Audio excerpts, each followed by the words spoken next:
Hello મિત્રો, દરેકનું હાર્દિક સ્વાગત છે. મિત્રો ધોરણ 8 વિષય છે વિજ્ઞાન, જેની અંદર મિત્રો સ્વાધ્યાય પોથીના પાઠ નંબર 1 પાક ઉત્પાદન અને વ્યવસ્થાપન સંપૂર્ણ સોલ્યુશન જોતા પહેલા ચેનલમાં નવા છો તો મિત્રો ફટાફટ ચેનલને સબસ્ક્રાઇબ કરી દેશો. તો ચાલો શરૂ કરીએ. મિત્રો પાક ઉત્પાદન અને વ્યવસ્થાપનની અંદર પહેલા આપણને વિકલ્પો આપેલા છે. પહેલો વિકલ્પ છે આપણા દેશના જુદા જુદા ભાગોમાં વિવિધ પ્રકારના છોડ ઉછેરવામાં આવે છે. તે અનુસંધાને નીચે પૈકી કયું ધારણ સાચું બને છે? તો ઓપ્શન બી, એટલે કે તાપમાન, ભેજ, વરસાદ જેવી આબોહવાકીય પરિસ્થિતિ એક ક્ષેત્રથી બીજા ક્ષેત્રમાં ભિન્ન હોય છે. આપણો બી ઓપ્શન સાચો બનશે. આગળ છે બીજા નંબરે, આજથી 1000 વર્ષ પહેલા માનવી જે જીવન જીવતો હતો તેની સાથે નીચેના પૈકી કઈ બાબત સંકળાયેલી છે? તો મિત્રો તે જે છે સ્થાયી ખેતી કરતો હતો. આગળ 3, બીજની વાવણી કરવાનું સાધન કયું છે? તો આવશે મિત્રો સીડ ડ્રીલ. કૃત્રિમ ખાતર તો યુરિયા. તો કુદરતી ખાતર તો મિત્રો આવશે છાણિયું ખાતર. 5, કુદરતી ખાતર તો મિત્રો આવશે પ્રાકૃતિક પદાર્થ છે જે વનસ્પતિને પ્રાણીઓના વિઘટનથી પ્રાપ્ત થાય છે, એટલે કે આપણો ઓપ્શન બી સાચો બનશે. વધીએ આગળ. 6થા નંબરે છે ફળ આપતી વનસ્પતિના બગીચામાં પાણી આપતી સર્વોત્તમ પદ્ધતિ કઈ છે? તો મિત્રો આપણો અહીં જે ઓપ્શન આવશે ઓપ્શન એ. ઓકે, આપણો ઓપ્શન એ સાચો બનશે. ત્યારબાદ આગળ છે પાક ઉત્પાદનની મૂળ પદ્ધતિઓ પૈકી કઈ સાચી છે? તો ઓપ્શન બી આપણો સાચો બનશે. વધીએ આગળ. જે અંદર 8મા નંબરે પૂછ્યું છે નીચેનામાંથી શામાં અનાજનો સંગ્રહ ન કરી શકાય? તો મિત્રો જે ભેજવાળી જગ્યા હોય તેમાં અનાજનો સંગ્રહ ન કરી શકાય, એટલે કે આપણો ઓપ્શન ડી બનશે. ત્યારબાદ છે 9, ટપક પદ્ધતિ માટે નીચેના વિધાનોમાંથી શું ખોટું પૂછ્યું છે? મિત્રો ધ્યાન રાખવાનું છે. તો આ પદ્ધતિમાં પાણીનો વ્યય થાય છે, તો ઓપ્શન સી આપણો બનશે. ત્યારબાદ આગળ છે આપણે ખેત પદ્ધતિનો સાચો ક્રમ લખો. તો જમીનને તૈયાર કરવી, રોપણી કરવી, સિંચાઈ અને લણણી, એટલે કે ઓપ્શન ડી જે છે સાચો બને છે. તો આપણો ઓપ્શન ડી અહીં આવશે, તમે લખી લેશો. ત્યારબાદ છે અહીં આગળ મિત્રો હું ભૂમિમાં નાઇટ્રોજન સ્થાપનમાં મદદ કરું છું. તો આવશે રાઇઝોબિયમ, તમે જાણતા જ હશો. ત્યારબાદ છે હું નીંદણનાશક રસાયણ છું. તો આવશે મિત્રો 2,4-D. ત્યારબાદ છે હું ખેતરને સમથળ કરવા માટે ઉપયોગી સાધન છું. તો મિત્રો આવશે સમાર, તમે આ રીતે લખી લેશો. ત્યારબાદ છે ખરા ખોટા. લણણી માટે દાંતરડાનો ઉપયોગ કરવામાં આવે છે. તો મિત્રો સાચું. ત્યારબાદ કૃત્રિમ ખાતર જમીનની જળ ક્ષમતામાં વધારો કરે છે. તો ખોટું. ડાંગર જેવા કેટલાક ધાન્ય છોડના બીજને પહેલા નર્સરીમાં ઉગાડવામાં આવે છે. તો સાચું. નીંદણમાં પુષ્પ ઉદ્ભવે પછી જ નીંદણ કરવું જોઈએ. ખોટું. લણણી સમયે હર્પેલાસ તેમજ ખુશીના તહેવાર તરીકે હોળી ઉજવવામાં આવે છે. તો આવશે સાચું. અહીં આવશે મિત્રો હર્ષોલ્લાસ છે. ઓકે. પ્રશ્ન 4 ટૂંકમાં આપણે જવાબ આપવાના છે. પહેલો પ્રશ્ન જોઈએ. એનપીકે ખાતરમાં કયા કયા પોષક દ્રવ્યો હોય છે? તો એનપીકે ખાતરમાં નાઇટ્રોજન, ફોસ્ફરસ તથા પોટેશિયમ જેવા પોષક દ્રવ્યો હોય છે. બીજા નંબરે જોઈએ હળ, ખરપીઓ અને દાંતી જેવા ખેત ઓજારોનો ઉપયોગ જણાવો. તો પેલો હળ જોઈએ. તો કે પ્રાચીન સમયથી હળનો ઉપયોગ ભૂમિમાં ખેડાણ કરવા, જમીનમાં ખાતર ભેળવવા તથા માટીના ઉપર નીચે કરવા થાય છે. ત્યારબાદ ખરપીઓ તો કે નીંદણને દૂર કરવા માટે અને જમીન પોચી કરવા માટે વપરાય છે. અને દાંતી તો જમીનની ખેડ કરવા માટે વપરાય છે. જોઈએ ત્રીજા નંબર છે સિંચાઈ એટલે શું? પાકમાં સિંચાઈનું મહત્વ સમજાવો. નિયમિત રીતે પાકને પાણી પૂરું પાડવાની ક્રિયાને સિંચાઈ કહે છે. અહીં પૂરું પાડવાની આવશે. વનસ્પતિની વૃદ્ધિ અને વિકાસ માટે સિંચાઈનું મહત્વ છે.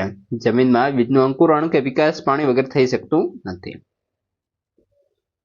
પ્રશ્ન 4 જંતુનાશક દવાઓનો છંટકાવ કરતી વખતે કઈ કઈ બાબતો ધ્યાનમાં રાખશો? તો જંતુનાશક દવાઓ છાંટતી વખતે મોં તથા નાક પર કપડો ઢાંકી દેવું જોઈએ. દવા શરીરમાં સીધા સંપર્કમાં ન આવે તેનું ધ્યાન રાખવું જોઈએ. છંટકાવ કર્યા બાદ હાથ અને શરીર વ્યવસ્થિત સાફ કરવા જોઈએ. મિત્રો વિડીયો સારો લાગે છે તો લાઈક, કોમેન્ટ અને શેર પણ કરતા રહેશો અને ચેનલને તો ખાસ મિત્રો સબસ્ક્રાઇબ કરી લેશો. પ્રશ્ન 5 શિરેશભાઈના ખેતરમાં પાકની સાથે બિનજરૂરી વનસ્પતિ ઉગી નીકળે છે, તેને દૂર કરવા શું કરવું જોઈએ? તો શિરેશભાઈના ખેતરમાં પાકની સાથે ઉગી નીકળેલ બિનજરૂરી વનસ્પતિને દૂર કરવા નીંદણનાશક દવાઓનો છંટકાવ કરી શકાય. ખુરપીની મદદથી દૂર કરી શકાય છે, ખેડ કરીને પણ દૂર કરી શકાય છે તથા હાથ વડે મૂળમાંથી ઉખાડીને દૂર કરી શકાય છે. પ્રશ્ન 6, તમારા ઘરમાં અનાજનો સંગ્રહ કઈ રીતે કરવામાં આવે છે? તો કે અમારા ઘરમાં લોખંડ અથવા સ્ટીલના પીપમાં અનાજનો સંગ્રહ કરવામાં આવે છે અને તેમાં લીમડાના પર્ણો પણ ઉમેરવામાં આવે છે. ઘણી વખત પ્લાસ્ટિકની થેલીઓમાં પણ અનાજનો સંગ્રહ કરવામાં આવે છે. પ્રશ્ન 7, બે છોડ વચ્ચે યોગ્ય અંતર હોવું આવશ્યક છે, સમજાવો. બે છોડ વચ્ચે યોગ્ય અંતર રાખવું જેથી કરીને છોડ પોતાની આસપાસની માટીમાંથી યોગ્ય માત્રામાં પાણી તથા ખનિજ ક્ષાર મેળવી શકે અને પોતાની વૃદ્ધિ કરી શકે.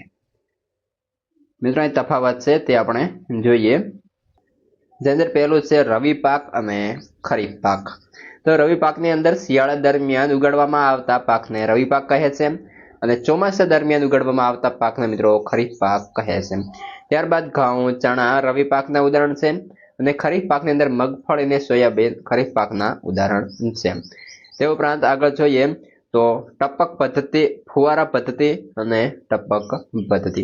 તો ફુવારા પદ્ધતિમાં પાણીનો છંટકાવ સીધો જ પાક પર વરસાદની માફક કરવામાં આવે છે, જ્યારે ટપક પદ્ધતિની અંદર છોડની આસપાસ ટીપે ટીપે પાણી પડે છે.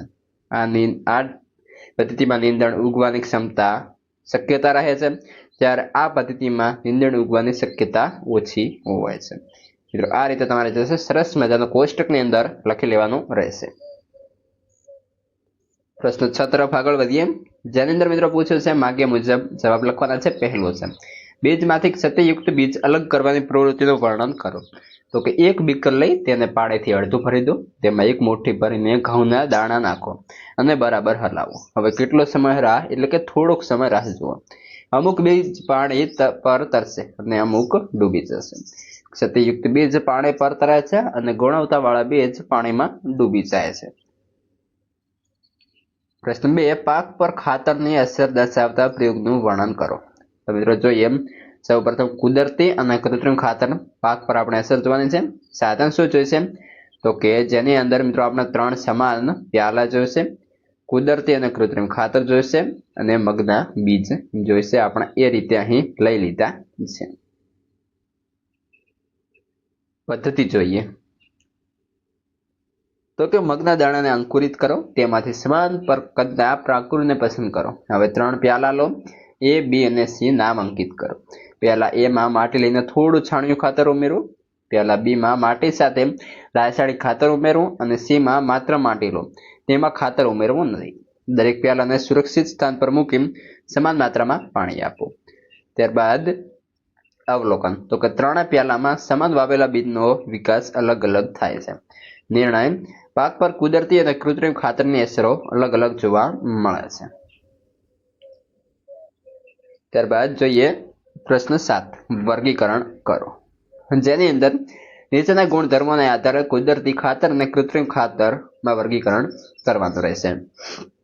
જેમાં પહેલો છે મિત્રો આ પ્રકારનું ખાતર એક પ્રાકૃતિક પદાર્થ છે, તો કુદરતી ખાતર. આ ખાતરની જમીનને સેન્દ્રીય પદાર્થો પ્રાપ્ત થતા નથી, તો કૃત્રિમ ખાતર. આ ખાતરની ફાયદાકારક સૂક્ષ્મ જીવન વધારો થાય છે, તો કુદરતી ખાતર. આ ખાતરથી જળ પ્રદૂષણ થાય છે, કૃત્રિમ ખાતર. આ ખાતરથી જમીનમાં બંધારણમાં સુધારો થાય છે, તો આવશે કુદરતી ખાતર. અને આ પ્રકારનું ખાતરનું નિર્માણ કારખાનામાં થાય છે, કુદરતી ખાતર. મિત્રો હવે પ્રશ્ન 8 છે, આપણે ભાગ નંબર 2 ની અંદર જોઈ લઈશું. વિડીયો નંબર ભાગ 2 જે તમને આ વિડીયો ડિસ્ક્રિપ્શનમાં લિંક મળી જશે.